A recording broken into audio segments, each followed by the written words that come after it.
Rádio CT apresenta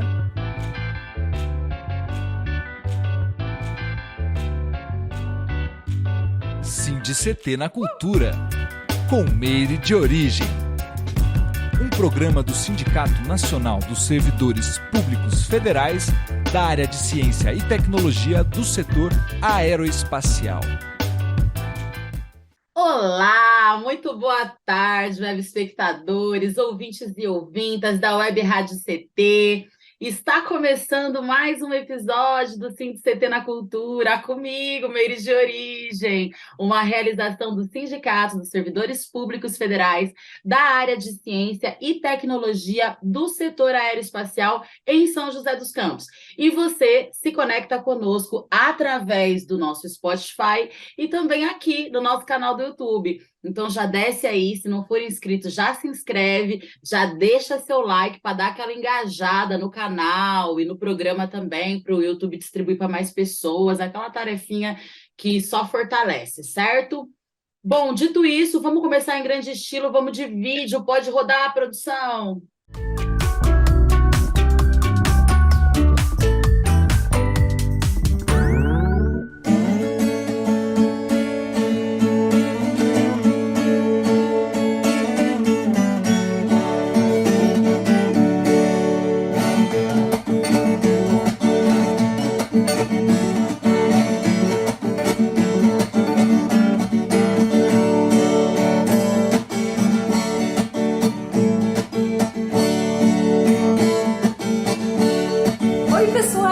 Eu sou a Jaque.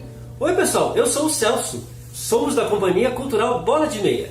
Aqui de São José dos Campos, que fica no interior do estado de São Paulo, no Vale do Paraíba Paulista. Estamos aqui para convidar vocês para brincar com a gente, não é, Celso? Vamos brincar então? Estas brincadeiras a gente vê muito aqui na região. E vocês podem brincar daí, da onde vocês estão. Então, vamos brincar?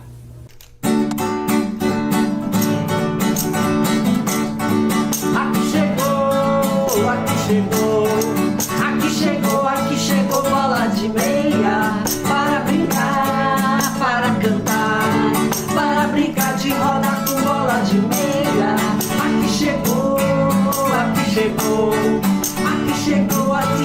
bola de meia, para brincar, para cantar, para brincar de roda com bola de meia.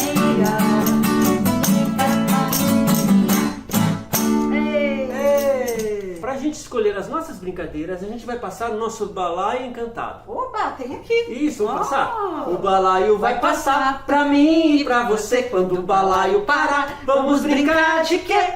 O balaio vai passar pra mim e pra você quando o balaio parar. Vamos brincar de quê? De que nós vamos brincar, Celso? O que a gente vai brincar? Olha, brinquedos feitos em casa? E no episódio de hoje, nós conversamos com ela, Jaqueline Baumgratz, fundadora da ONG CIA Cultural Bola de Meia, desde 1989. Ela é pedagoga, psicopedagoga, arte educadora, atua como coordenadora de projetos na instituição. E a CIA Cultural Bola de Meia trata-se de uma organização da sociedade civil de interesse público com 34 anos aí de existência e resistência. E a gente vai conversar bastante sobre isso hoje. Jaque, seja muito bem-vinda. Gratidão. Gratidão, Meire. Gratidão aí aos espectadores aqui desse programa maravilhoso. Eu peço licença para chegar nesse espaço lindo e importante, né, de comunicação. Agradeço, fico honrada. E é muito importante ter uma mulher à frente de um programa como este, Meire. Salve! Peço também a bênção aos povos originários de matriz africana, os mestres, as mestras, as culturas tradicionais e populares, as crianças, para falar de assuntos ligados aí na nossa arte e cultura, né? Gratidão, Meire. É isso. Jaque, eu que agradeço muito, nós que agradecemos a sua participação, a sua disposição em vir trocar essa ideia com a gente. A Jaque, gente, que tem uma agenda, vocês não estão entendendo. Essa mulher aqui, gente, eu estou namorando ela faz tempo. Mas que bom que deu certo. Agora a gente vai conversar e vai ser um papo maneiríssimo, né? Já começamos em grande estilo, mostrando o vídeo aí para vocês, porque realmente, assim, assim, ela é multifacetada, né? Como a gente diz sempre aqui. Ô, Jaque, você coordenou a equipe de proteção do projeto Bem Comum da Fraternidade Missão Humanitária Internacional, com o apoio da Acenur e da Unicef. Coordenou também o projeto Urban 95, uma parceria entre o Bola de Meia, a Prefeitura e a Prefeitura de Boa Vista. Orientou o curso de teatro... Gente, vai vendo isso. Orientou o curso de teatro do SENAC de São José dos Campos, foi assessora de Relações Institucionais e diretora de Cultura e de Patrimônio da Fundação Cultural, que inclusive foi quando assim eu tive, né, uma proximidade, a Jaque dava vários toques, né? Foi uma pessoa muito fundamental para a gente começar a ter essa inserção aí com o poder público, né? Porque a gente, infelizmente, que vem assim dessa movimentação periférica, a gente acaba não tendo essa cultura de estar, né, inserido, e sendo que é a periferia que tem que estar lá, né? Então sempre eu, socorro! E aí, a partir disso, a gente foi trocando ideia, então eu quero que você fale sobre isso também. Vamos começar por aí. Fala um pouco desses projetos que você, né, esteve aí à frente e como que foi esses processos todos.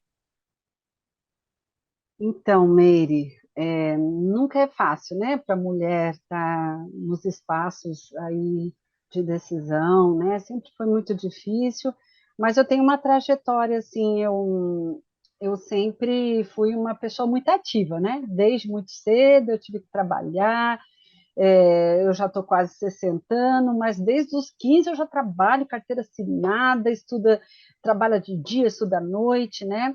Nada foi fácil para mim. Sou filha de operário, de mãe, né, que se ocupava dos afazeres domésticos, como muitas de nós mulheres, usava da costura, do artesanato para ajudar nas despesas da casa, né, a minha mãe. E ela sempre lidou com muitos problemas de internações por conta de vários assim, tratamentos de saúde psiquiátrica. Então, a mamãe, desde criança, ela teve várias internações. E acabei sendo criada pela minha avó materna, né? Uma avó cabocla, filha de um homem negro, com uma mulher guarani que pouco falava português. E mais do que pela minha avó, do que pela minha mãe, né? Então, a mamãe sempre precisava, às vezes, chegou na minha adolescente, às vezes parecia mais uma irmã, né? Na qual precisava de muitos cuidados. E quando ela voltava, então, das internações, ela esquecia o que aconteceu e queria assumir esse lugar de mãe, né? E eu e meu irmão, a gente deixava assumir, porque a gente estava muito carente de mãe, né?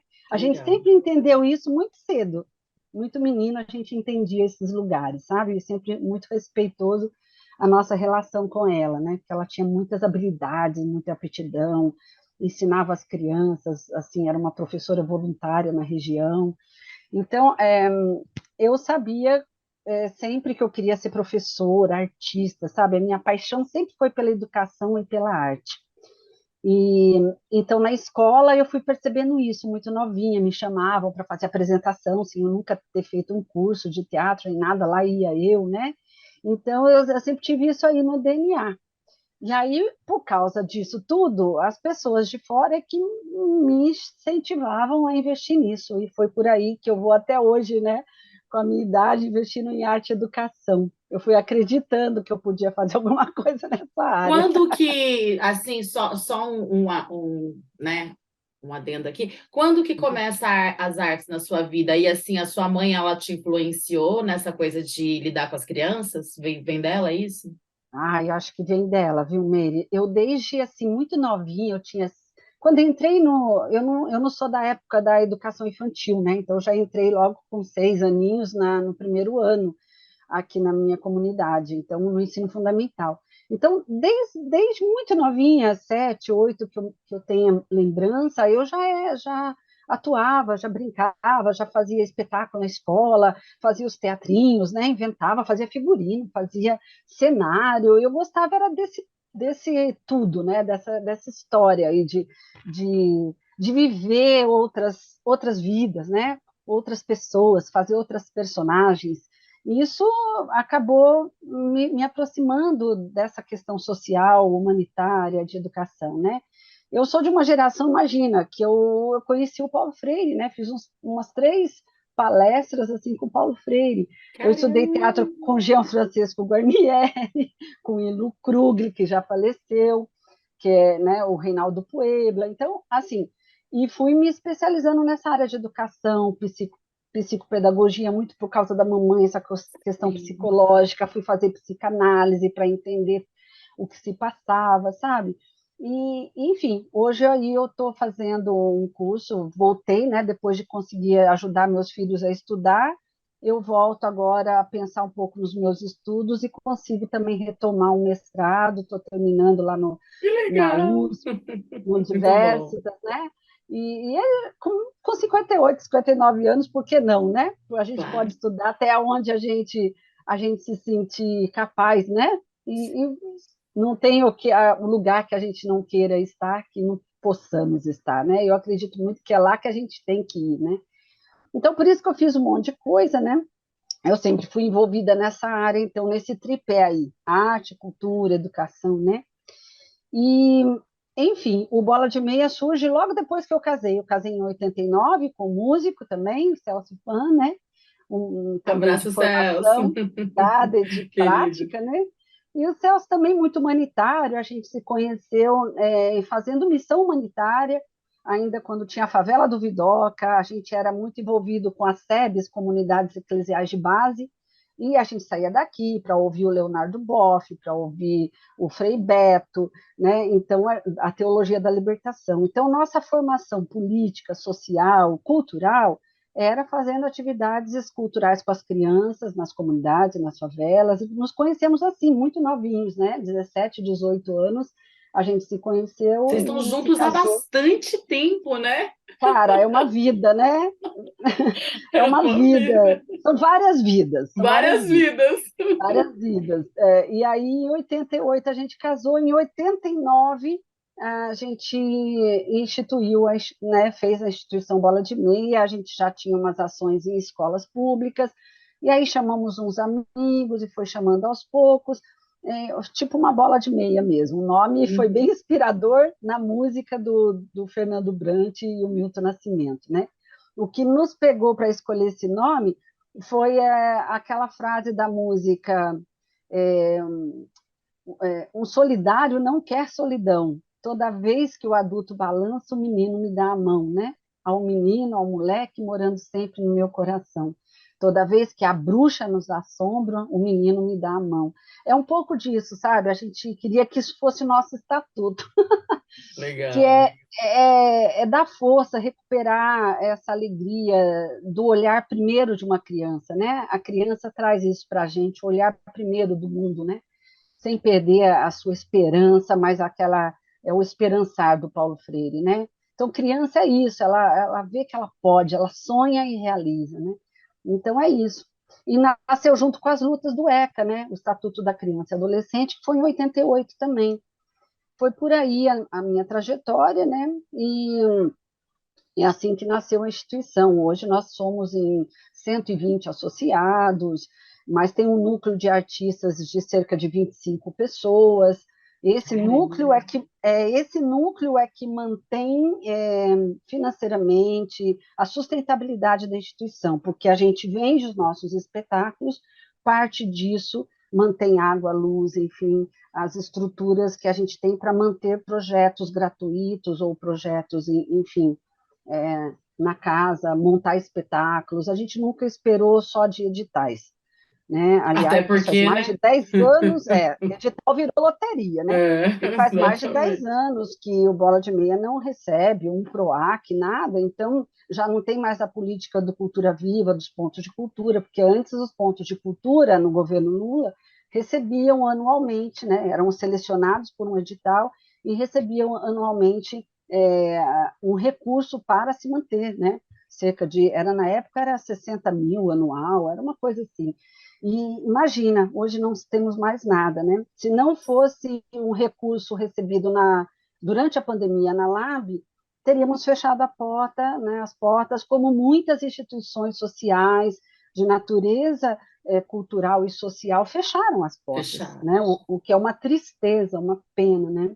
É uma perda, inclusive irreparável, né? Porque a gente sabe o papel que a arte, a cultura tem, sobretudo teve durante a pandemia, né? Porque eu acho que assim foi o divisor de águas para a gente não enlouquecer, de fato, para a gente continuar ainda ali, né? Segurando aquele fiozinho da esperança, né? Assim, né? Agarrados naquele fiozinho que era através, que foi mesmo aí concebida a parte da arte e da cultura. Então, assim, é muito triste você pensar que, infelizmente, por falta de recurso, né? É, Lugares foram fechados e tudo mais. Eu queria que você contasse um pouquinho como que foi essa coisa. Eu até comentei aqui, né, que a gente se conectou, já conhecia o projeto, Bola e tal, mas a gente se conectou mais durante a sua estadia aí na Fundação Cultural. Como que foi esse processo? Conta um pouco pra gente, como que você chegou lá e, enfim, como que foi toda essa coisa? sim, Até porque você ficou dentro da máquina um pouco, né? é verdade. É bem complexo, né? Porque eu não sou filiada do Partido dos Trabalhadores, como muitos pensam. Eu fui na, quando iniciou o Partido dos Trabalhadores, eu era uma militante muito, né, muito forte. Mas depois, o próprio Bola de Meia, para a gente, eu estive na presidência do Bola de Meia, né? E oficialmente, juridicamente, não podia ter nenhuma filiação partidária. Então, de lá Vínculo, para né? Uhum. nenhum vínculo. Daí, como eu saí, quando em 89, né, no Bola de Meia, mais precisamente 89, 90, 1990, aí, quer dizer, eu comecei nunca sai da gente a ideologia de humanitária, de esquerda, que eu já trazia também do Partido dos Trabalhadores, mas aí foi estendido por uma questão maior de cidadania, né? Então, nada me prendeu. Então, eu fui para a instituição por uma questão técnica, né? Por um convite técnico de atuar como assessora de relações institucionais na gestão do Alcemir, que também vende ele é um Um ponteiro, querido. ele é do ponto de cultura Bola de Meia desde muitos anos, com toda a sua família, ele participou, as meninas eram muito crianças quando estavam aqui, então foram, de certa forma, formadas culturalmente pelo Ponto de Cultura. E o Alcemir é um companheiro, né, da cultura, nossa bandeira era a cultura. E aí ele me convidou por uma questão técnica. E aí eu fui para trazer recursos do governo federal para implementar os pontos de cultura em São José. E graças a Deus conseguimos fazer, né, esses 13 pontos de cultura, já existiam 4 em São José, e depois, enfim, com o programa, com a Política Nacional Cultura Viva, a ideia era trazer os autodeclarados, outras instituições que viessem a nascer, né? Porque a cultura é dinâmica. Então, Total. outras pessoas vão abrindo estúdio, vão abrindo pontos de cultura, e é isso que tem que ser, mesmo que elas ainda não sejam e não estejam juridicamente constituída como uma associação, elas são coletivos e que fazem enorme diferença em sua comunidade. Então, a ideia da Política Nacional Cultura Viva, e eu me envolvi muito desde 2004, nós fomos um dos primeiros pontos de cultura aqui na região, né? E por muito tempo, e era um edital nacional, né? Era um edital do governo federal, os pontos de cultura. Então, isso me trouxe uma formação cultural, né? Eu falo que a minha maior formação cultural veio dos pontos de cultura, veio do Cultura Viva, né? Com essa inspiração do Gilberto Gil e do Célio Turino, um historiador paulista aqui, né? Da nossa região, de Campinas, Indaiatuba.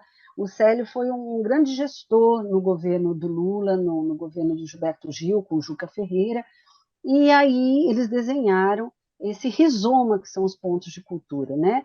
E pensando num Brasil construído de baixo para cima, num sistema de cultura fortalecido, né? E como o Gil mesmo dizia, fazendo um doim antropológico, não criando nada novo, casas e teatros concretos, mas utilizando de tudo que já existia, massageando essas potências, essas associações, como já existia o Bola de Meia, essas outras associações, como a Biblioteca Solidária de São Francisco Xavier, outros pontos. Né? No começo eram menos de 300 pontos pelo Brasil. Hoje somos mais de 3 mil e poucos pontos de cultura oficializados, né, pelo MINC e pela Secretaria Estadual de Cultura, mas nós temos muito mais de 1.500 pontos de cultura só no estado de São Paulo. e que a gente precisa massagear, descobrir, ajudá-los, não só a se institucionalizarem, mas se não o querem, que se mantenham coletivos, mas coletivos atuantes, né? E Sim. aí depois eu fui lá para a Fundação Cultural, ajudei a pensar as políticas culturais, o sistema municipal de cultura, com muita dificuldade, não, nada foi fácil, porque nós estamos, a gente sabe que ganhar uma eleição não é ganhar todas as entradas que se tem, porque nós temos o poder legislativo, executivo e judiciário, É então o desafio, né? É o é o desafio, desafio, né? é uma Total. É o experiência, desafio, inclusive, que o governo Lula vai ter agora, né? está É isso. enfrentando. Eu Está sei que tem enfrentando. muita gente aí já mandando post que está demorando a Lei Paulo Gustavo, mas olha, eu peço assim que as pessoas observem isso. Nós estamos reconstruindo um país. Nós estamos renascendo com o MINC. Até janeiro, dia 1º de janeiro, não era oficial esse governo, mesmo que ele tenha sido eleito em outubro do ano passado. Então, só em janeiro. O MINC mesmo foi oficializado 30, 60 dias depois. Então, não tinha cadeiras, não tinha mesa, não tem cargos ainda ocupados. O MINC está sendo reestruturado, né?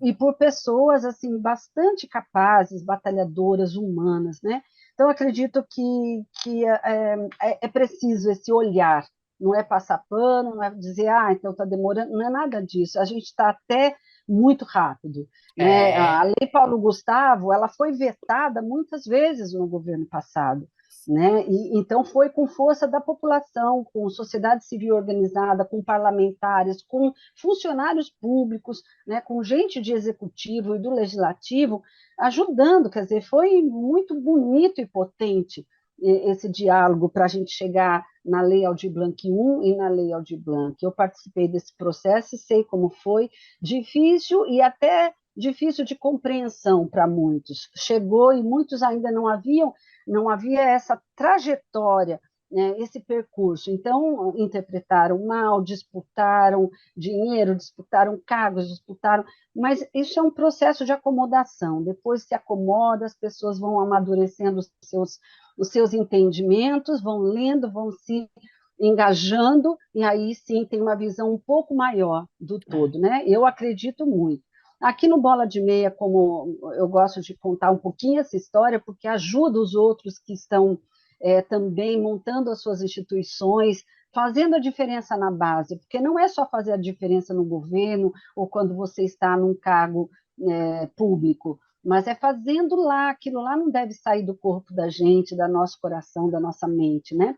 Então, fazer a diferença na nossa comunidade ainda é tudo, né? Nós aqui passamos pelo menos por 4 sedes, até ficar como a gente está.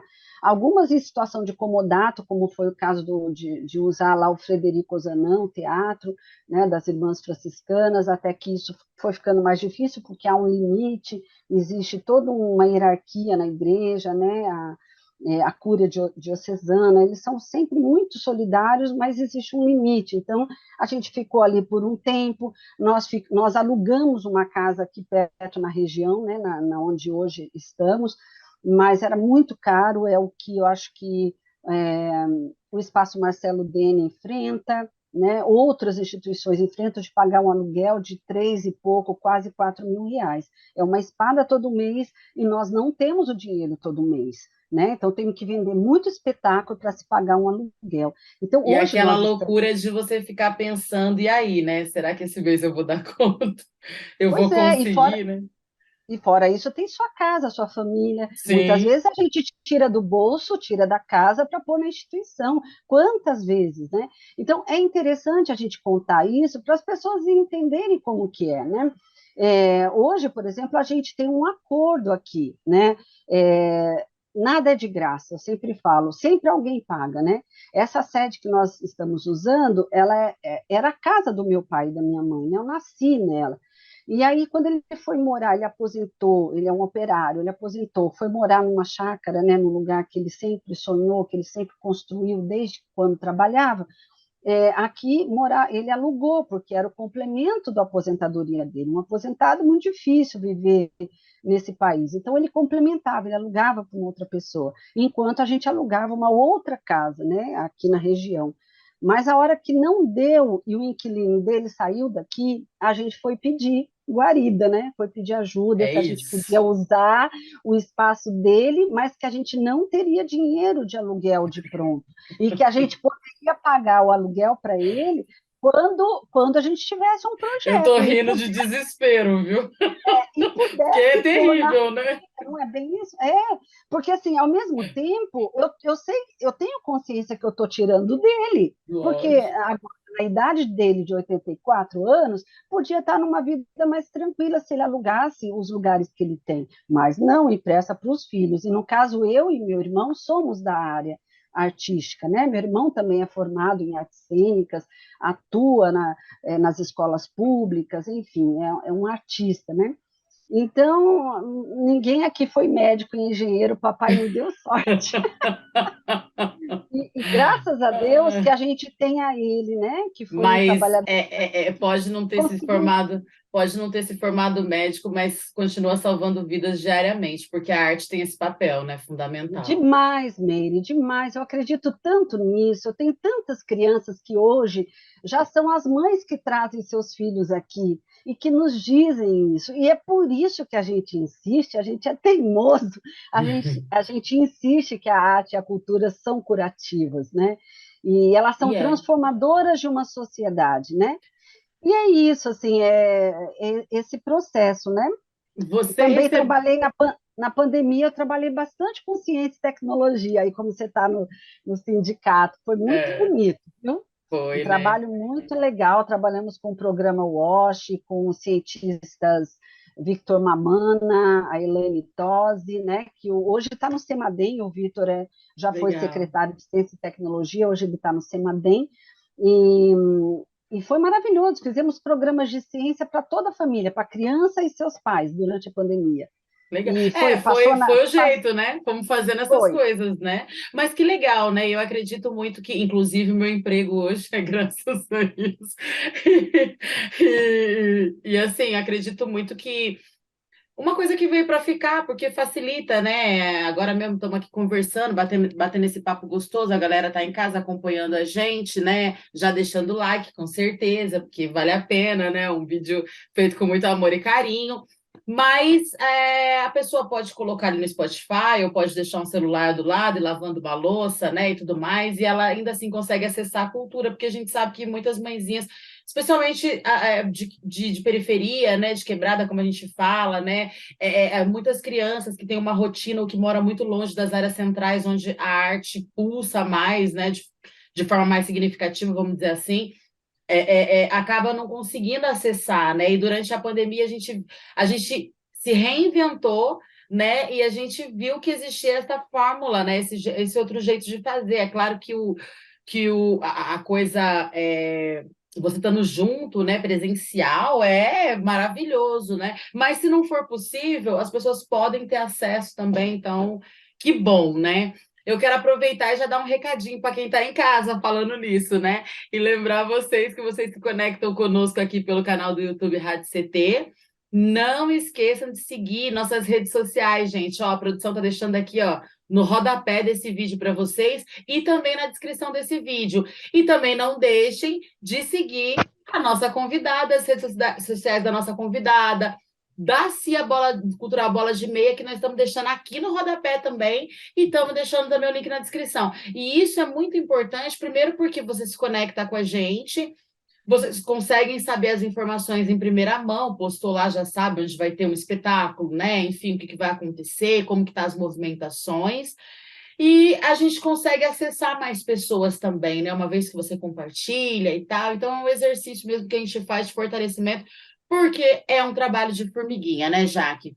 Eu queria que você falasse, Jaque, você recebeu o prêmio Taxauá, é assim mesmo que se letra, né? Que fala, né? Tuxaua, Tuxauá, Tuxaua, Tuxauá, Tuxaua. do Ministério da Cultura mesmo, com o projeto Brinca Brasil. Como que foi esse processo? Então, até é interessante, porque esse termo Tuxaua é uma palavra Tuxauá. indígena, Eu imaginei. indígena que quer dizer articulador, né? Articuladores, articuladores, né? Isso foi E quando? E isso foi em 2009. Que legal! Assim, tem muito a ver com aquela primeira pergunta que você falou, né, do trabalho que eu fiz com a Acnur, com a Unicef, lá em Roraima, né? Então, eu fiquei 1 ano e 3 meses lá em Roraima, trabalhando com povos originários, o Araus e Enepás, que são pessoas que vieram migrantes da Venezuela e estão lá, né?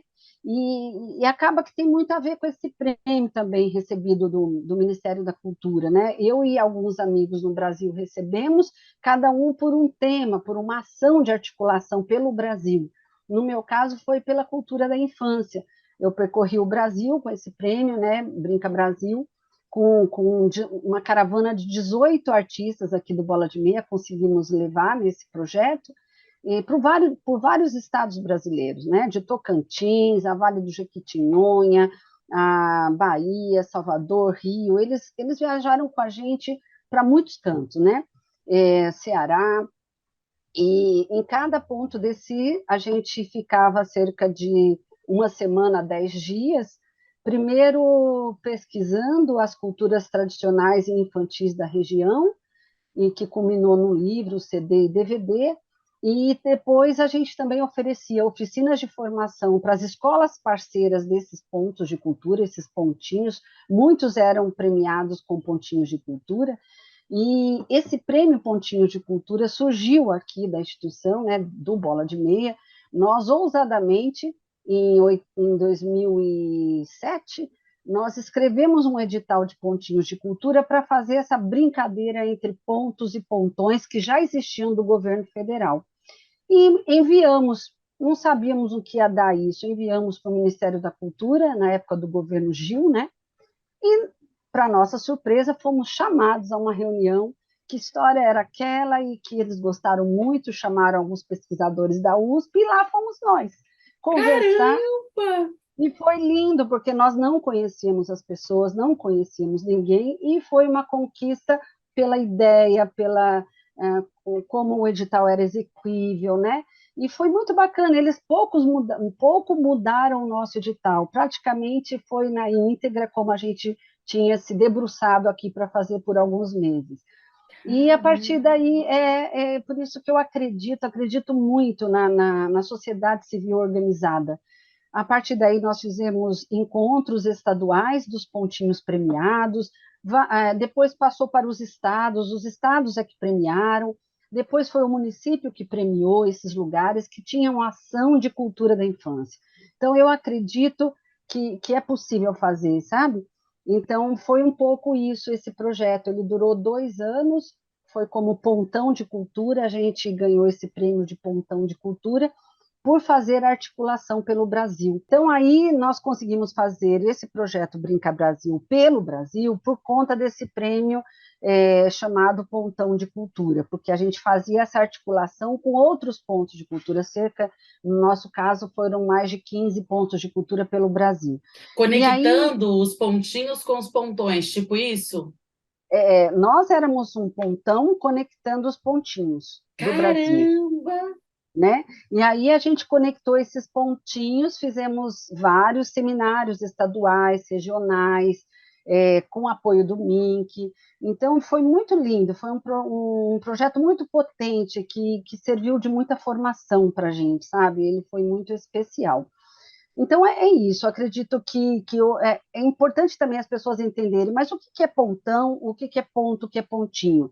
Dentro do Cultura Viva, existem umas categorias, não é que é mais ou menos, é que tem uma estrutura diferenciada. Um projeto de pontão, ele tem uma estrutura nacional, ele é um projeto de articulação, ou ele é temático, ou ele é dentro de um estado, conectando alguns estados. A proposta desse projeto é sempre ampliado, por isso o recurso é um pouco mais ampliado, né?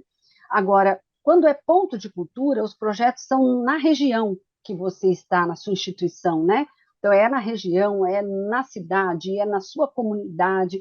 Então, isso é ponto de cultura. E os pontinhos, eles são um prêmio a mais para aqueles pontos ou pontões que resolveram atuar na cultura da infância, que resolveram investir nessa cultura da primeiríssima e da primeira infância. né? Então, era muito importante que esse olhar do Brasil viesse para as nossas crianças. Que é E aquele aí trabalho foi de base, né, que a gente chama, né? Importantíssimo. Exato. É importantíssimo. A gente sabe que a mente dessas crianças, existem, a Fundação Bernard Van Leer, uma fundação norueguesa, ela com seus pesquisadores e cientistas, neurologistas e tudo mais, chegaram a uma compreensão, a um desenho de um cérebro de uma criança até 3 aninhos de idade, que foi estimulada por sua mãe, por sua comunidade, por sua escola, e uma criança de 0 a 3 anos de idade que não era estimulada, pouco estimulada. É algo tão impressionante, porque eles acompanharam isso até na fase adulta, de adolescente, e aqueles cérebros daquelas crianças fica truncado, não se recupera depois dos 7 anos de idade. Então, é muito grave, é muito sério. A primeiríssima infância e a primeira infância é a mais importante que nós temos. Na Hungria, os professores são os mais requisitados, eles têm que ter curso de formação, eles têm que ter pós-graduação, têm que saber cantigas da Hungria, cantigas populares, eles são super demandados, mais do que os professores universitários, e recebe muito mais que os professores universitários. Olha a inversão de valores, né? Exatamente porque depois não se recupera. Então, de 0 a 7 e de 0 a 12 na nossa criança, no nosso Estatuto do Adolescente, até 12, né? E de 12 a 18, nossos adolescentes.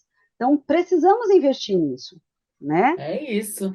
E falando de criança, vamos de vídeo? O que você acha? Pode ser? Bora. Vamos de O Vale Encantado. Que tal? Tá bom. Então, bora lá. Roda pra gente, produção. Já que nós estamos falando de criança, O Vale Encantado.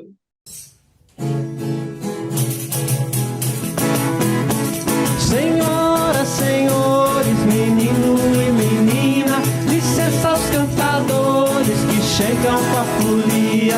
Senhoras, senhores, menino e menina, licença aos cantadores que chegam com a folia. Senhoras, senhores, menino e menina, licença aos cantadores que chegam com a folia. Senhoras, senhores, menino e menina, licença aos cantadores que chegam com a folia. Senhoras, senhores, menino e menina, licença aos cantadores que chegam com a folia. Agora vocês vão conhecer a história de um rio, a história de um vale encantado.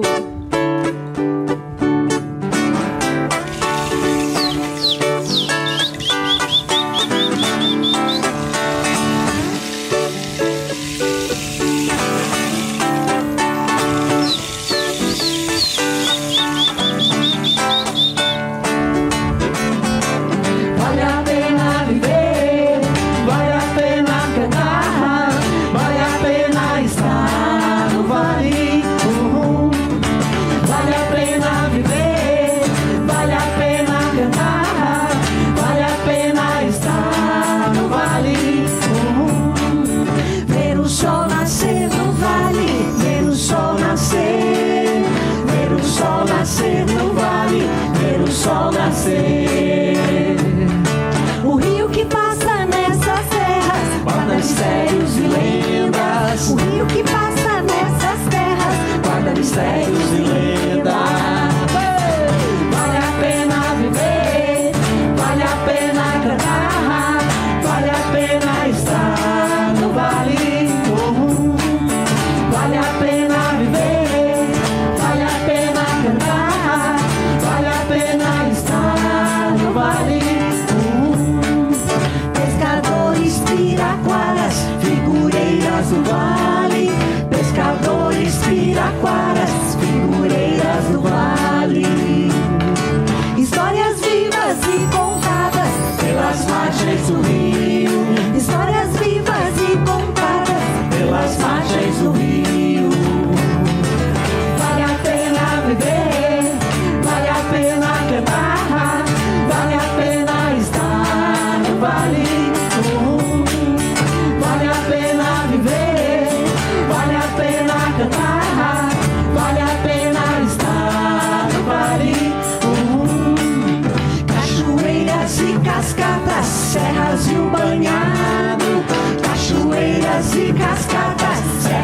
no banhado. Cantadores, seresteiros, poetas encantam o vale. Cantadores, seresteiros, poetas encantam o vale. Vale a pena viver, vale a pena cantar, vale a pena estar no vale. Vale a pena viver, vale a pena cantar, vale a pena estar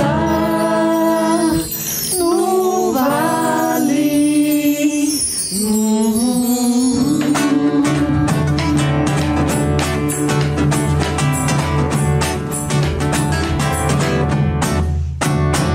Muito bom. Jaque, fala um pouquinho desse vídeo pra gente e queria também que você nos contasse um pouquinho se mudou muita coisa nesses 34 anos aí aproximadamente, né?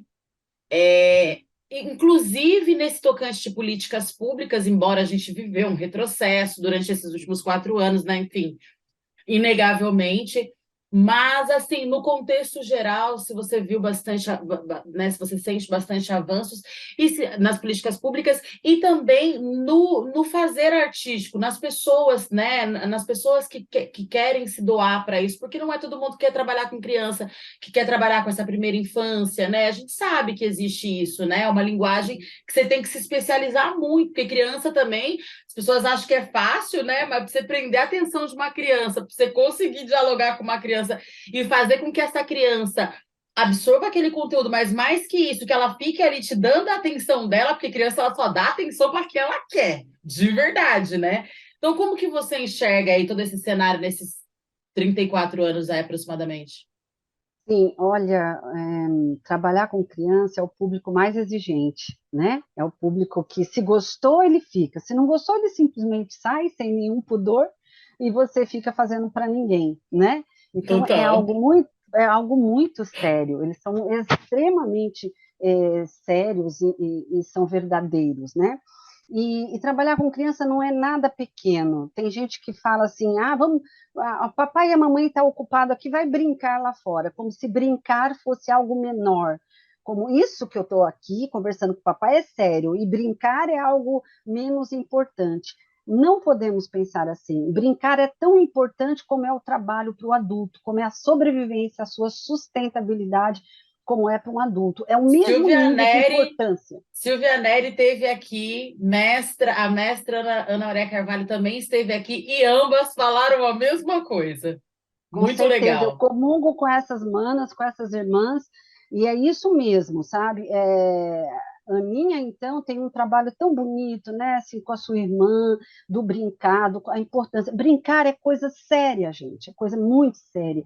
E o Vale Encantado, ele veio para cumprir um pouco, talvez entrar aí nessa lacuna que estava vazia, de falar para as nossas crianças do Vale do Paraíba o que é o Vale do Paraíba. Então, o Rio, Paraíba do Sul, como nós precisamos preservá-lo, os indígenas e os povos originários que aqui viviam, Puris, Tamoios, Tremembés, Tupinambás, né? Então, falar por que a nossa região tem tanta palavra indígena, Caçapava, Clareira da Mata, Rio Paraíba, que é Pindamonhangaba, né? Isso, lugar de anzóis, que significa fábrica de fazer anzóis, Guaratinguetá, que é onde tem muitas garças brancas. Quer dizer, nós temos assim um universo. E por que São José dos Campos não tem nome indígena? Porque foi a maior missão jesuítica da região. Então, onde nós tivemos muitos confrontos, né, com a igreja, enfim, esse território, né? Então, o Vale Encantado ele vem para contar de uma forma lírica sobre o Vale do Paraíba paulista e sua gente, né? De uma forma assim, com bonecos, com música. A gente até brinca, tem gente que chama de aulas espetáculos. São aulas espetáculos, né? São formas de dizer de uma outra maneira, ensinar. É pedagógico, né? Exato. É um brincar pedagógico. É um brincar, mas com essa intenção de, olha, é isso, então vamos cuidar do rio, né? E a criança sente muito quando ela ela escuta uma história assim, ela percebe, nossa, você viu, aconteceu isso, então a gente precisa ajudar. Então faz pensar, um espetáculo sempre faz pensar, né? E não dá muito para avaliar, por exemplo, no caso dos 34 anos, né? A sua outra pergunta, se melhorou, se piorou, como é afirmar com certeza. Eu só posso afirmar com certeza que a gente amadureceu, né? A precarização das relações de trabalho, ao meu ver, avançou, né? Assim, atravancou processos. É, a precarização, né? Essa questão, assim, nossa instituição chegou a ter funcionária registrada, com 10 anos de carteira, entendeu? E depois do marco regulatório das OS, que vieram a pejotização, as MEIs, né? Isso no mundo todo, não estou falando só no Brasil, né? Essa transformação de visão do empregado, dos direitos trabalhistas, que foi caindo e no Brasil despencou, e isso acabou atrapalhando demais. Hoje, nós todos somos fornecedores, né? Prestadores de serviços de algum projeto, por algum tempo, somos MEIs, né? Isso traz uma autonomia, mas também traz descontinuidade, porque é uma precarização, né? Nós sabemos que tudo agora, e se a gente não corre atrás de se institucionalizar como uma MEI, aí que você não trabalha mesmo. Então, foi uma precarização absurda, né? E que isso afetou diretamente as instituições sociais de natureza cultural, como é o nosso caso aqui, né? E é uma luta manter, para além dos projetos financiados, uma ação, por exemplo, como um sarau. Há 20 anos nós temos o Ciranda de Poesia, no qual você veio, né, Meire? Sei, E aí, maravilhoso. então, cara, todo mês a gente mantém, a gente dá uma ajuda de custo, sai do nosso bolso mesmo, mas a gente faz questão de manter há 20 anos, porque é um lugar que vem um escritor, vem um músico, vem uma escritora, e o foco desse sarau é um pouquinho diferente dos que tem por aí, porque esse a gente focaliza na obra dessa escritora, desse escritor, da sua poesia, do que ela vem fazendo, e traz sempre um músico e tal, mas tem esse foco, sabe? Depois abre para todo mundo que quiser declamar e tudo, mas geralmente é com foco em alguém, na obra de alguém. Então a gente começa a nomear esse alguém. Não é só um artista da região, mas é a Meire, mas é a Zenilda, mas é a Sônia Gabriel, mas enfim, são as mulheres, são os homens e mulheres que produzem arte e cultura aqui na região, nessa área da literatura, da música, né? Então, E que não é tem fácil. nome, sobrenome e que tem história de luta na sua grande maioria, né? Assim, Não é a verdade? grande maioria está fazendo isso por muito tempo, né? E nessa missão também da resiliência, né? Nossa, demais! Hoje já passaram mais de 180 escritores e músicos nessa ciranda. Ela é tocada voluntariamente por uma equipe altruísta, né? Com a Kika Campos, com a Lucy Ferreira, com o Celso Pan, com o Fernando Todo Marvulho, mundo com o maravilhoso. Chico Vieira. E olha, cara, o Comandu, são pessoas que nos ajudam, né? Que somam, vêm somar, né? Às vezes até de outro coletivo, mas vem somar com a gente. Isso é tão importante, né? Bom, é isso. Então, nós deixamos de fazer algumas ações que mudou bastante, que nem você falou ao longo desses 34 anos, porque mudou a escola também. A escola também passou a ser de tempo integral. Isso mexeu com muitas instituições, onde as crianças vinham para a instituição em período contrário de aula. Quando muda isso e as escolas, na sua grande maioria, passam para tempo integral e a criança fica mais lá, nós passamos a ter que ir mais vezes lá do que só ela vir. Antes a gente ia uma vez no mês e as crianças vinham toda semana para cá. Agora isso muda, né? A gente tem que ir mais nas escolas porque elas não têm autonomia. E para mim, pessoalmente, é muito difícil cobrar uma oficina, um curso de teatro infantil. Eu não tenho nada contra quem consegue cobrar, mas eu, particularmente, não cobro, porque eu sei que ela não é produtora de riqueza. Ela não produz riqueza, uma criança até 16, 17, 18 anos, crianças e adolescentes. Então, como eu posso cobrar se ela não tem esse recurso? Ela vai depender sempre da mãe e do pai, né? Sim. Então, nós precisamos de ter projetos aprovados para que seja gratuito para aquela criança, mas que o artista não seja precarizado, para que o artista E, possa manter a sua. e eu vejo que os próprios Recebendo.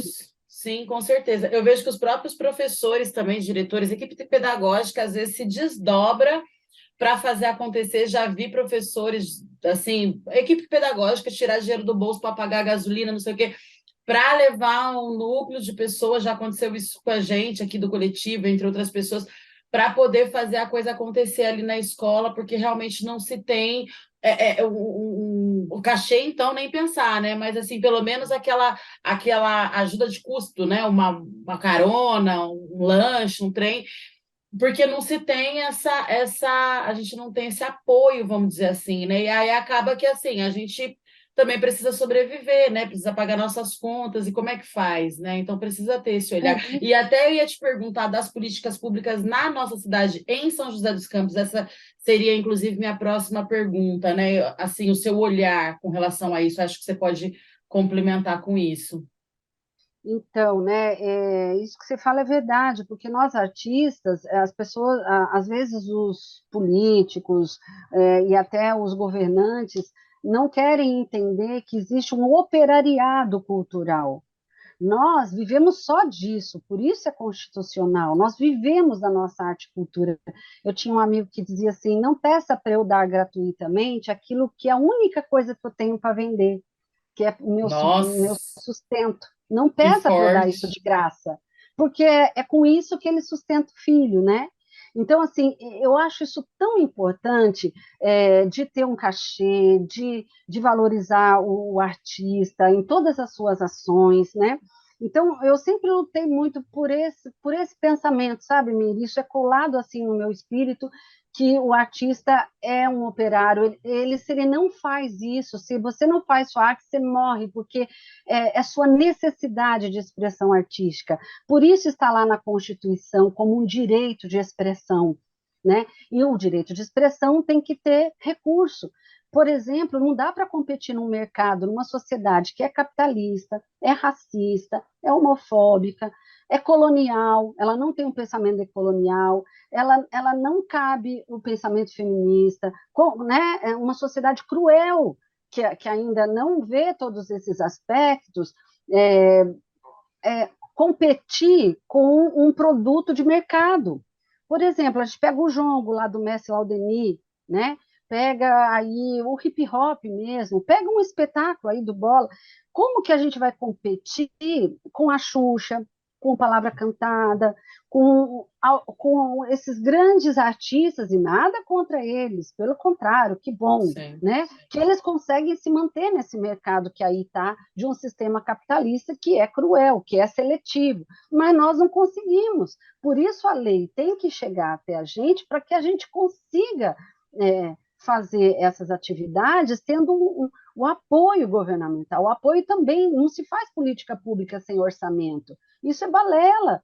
O orçamento está na base, não é que somos gananciosos ou que só pensamos em dinheiro. Pelo contrário, nós não pensamos em dinheiro, por isso que nós estamos aqui. Porque se a Fazendo gente arte. pensasse em dinheiro, a gente fazia outra coisa, a gente ia fazer medicina, engenharia, como nossos pais sempre sonhavam, para a gente não sofrer. Vai ser doutor, vai ser advogado, não é isso? Mas, poxa, a gente sabe, a gente descobriu muito cedo que o que a gente faz é importante para o mundo, né, Meire? É tão importante. Tem uma frase que diz que o médico é tão importante quanto o palhaço.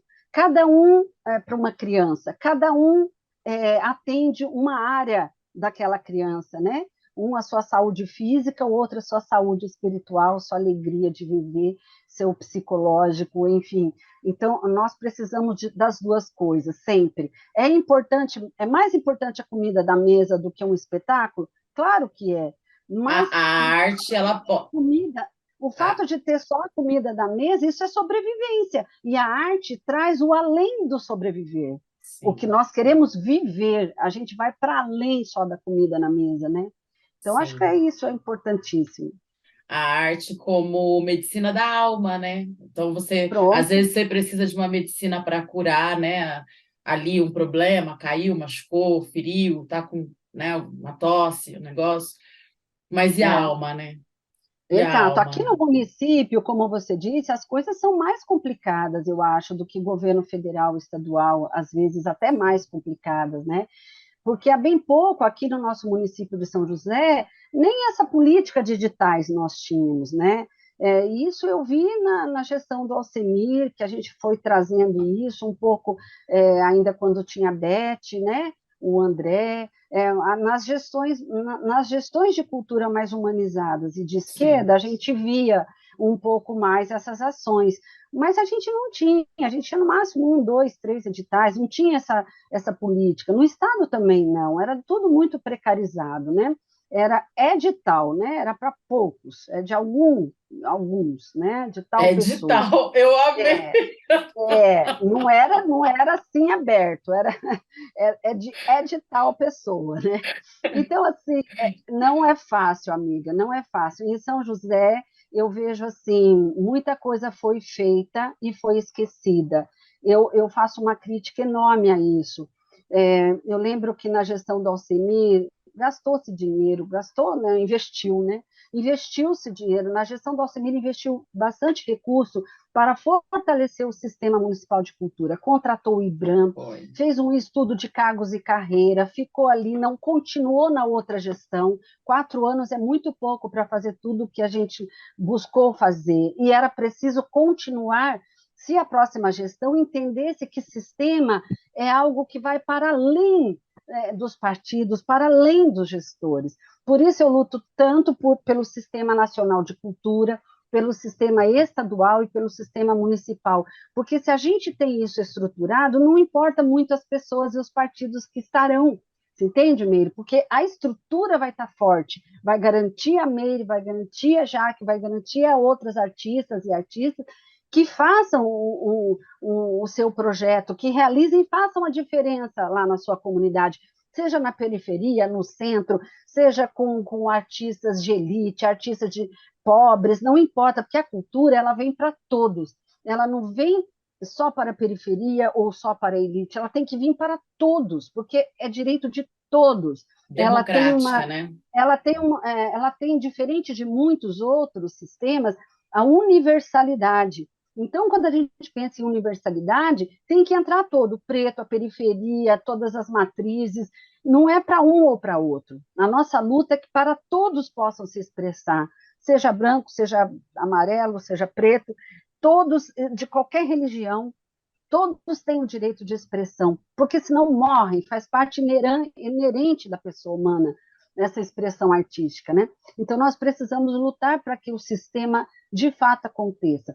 Em São José, nós já temos aprovado o Sistema Municipal de Cultura, com muito custo na Câmara Municipal, e temos aprovado o Fundo Municipal de Cultura.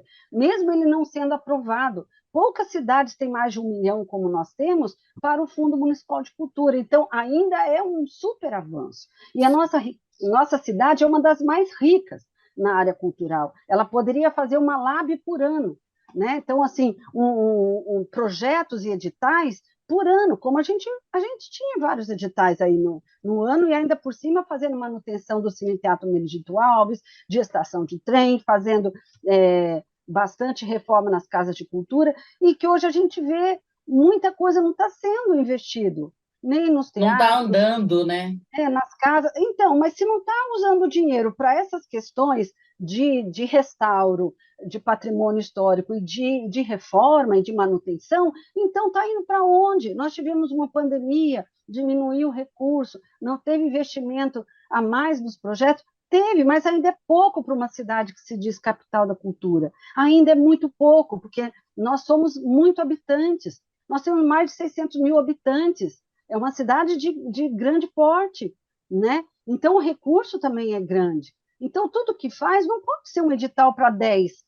Vamos contemplar 10 pessoas. E a cidade é grande e a gente tem... contemplar 300. A gama de artistas é muito grande, né? A gente tem Claro. Eu lembro que na época até do governo do Alcemir mesmo, né? Porque ele estava na fundação, né? Eu lembro que começou a se fazer um mapeamento bem interessante na época, foi criada uma plataforma tal, né? Que acho que era Lugares da Cultura, se eu não me engano. Nós já tínhamos mais de 1.500 pessoas. Isso era muito interessante de ser feito, porque a gente ia ter esses números para poder falar, olha, não tem como vocês abrirem edital.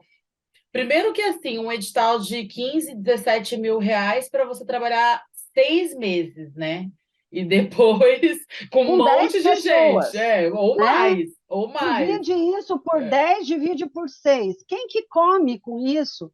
Quem que sobrevive? Porque isso é um trabalho. Quando você se debruça num projeto, você se debruça para trabalhar naquilo. Você deixa as outras coisas para priorizar aquele projeto, né? Então, não dá para ter projetos de 15 mil numa cidade como São José dos Campos, com mais de 25 milhões de orçamento para a cultura. É triste saber disso, né? É vergonhoso. Então, eu deixo aqui a minha indignação. Indignação coletiva, que eu tô junto. Indignação, né?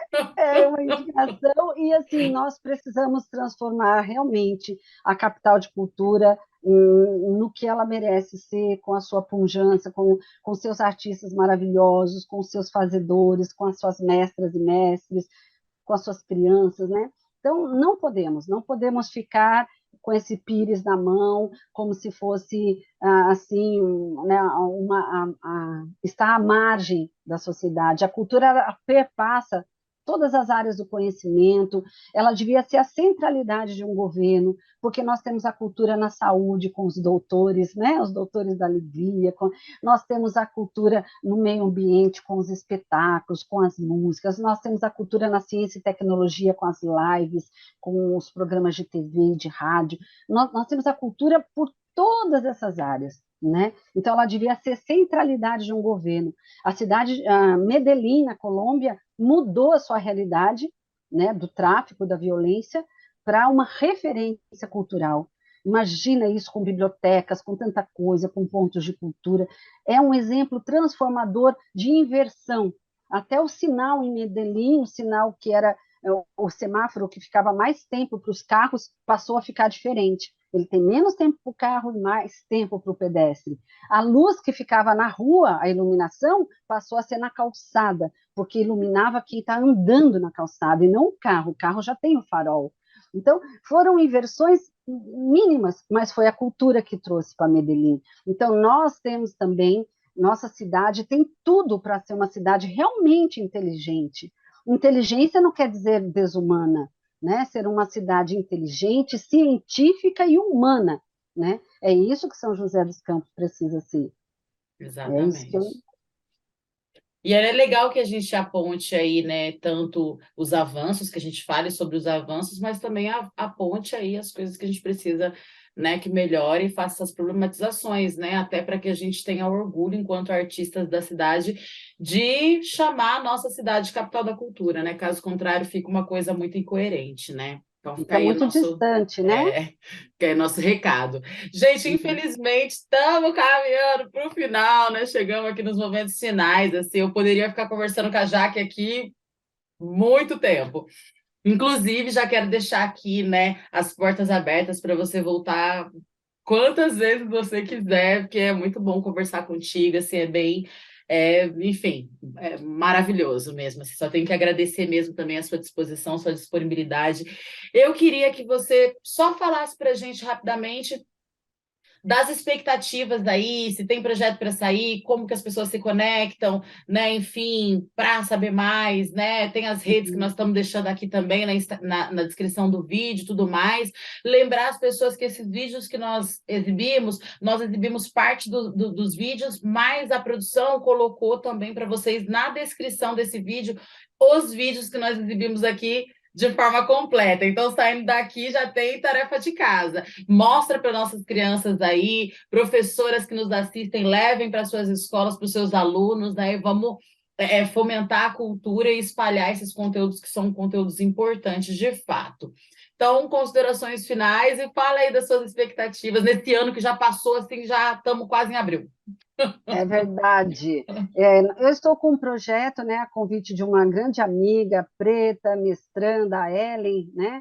E a Ellen Rose me convidou para fazer um projeto e pensar um projeto juntas, e nós pensamos e fizemos 5 videocasts, né, chamado Fala Mulher. Esse projeto foi aprovado aí pelo Fundo Municipal de Cultura, logo vocês vão conhecer. São programas falando de mulheres, também dando referências de livros e leituras, ouvindo mulheres sensíveis, né, mulheres que estão aí na batalha da cultura.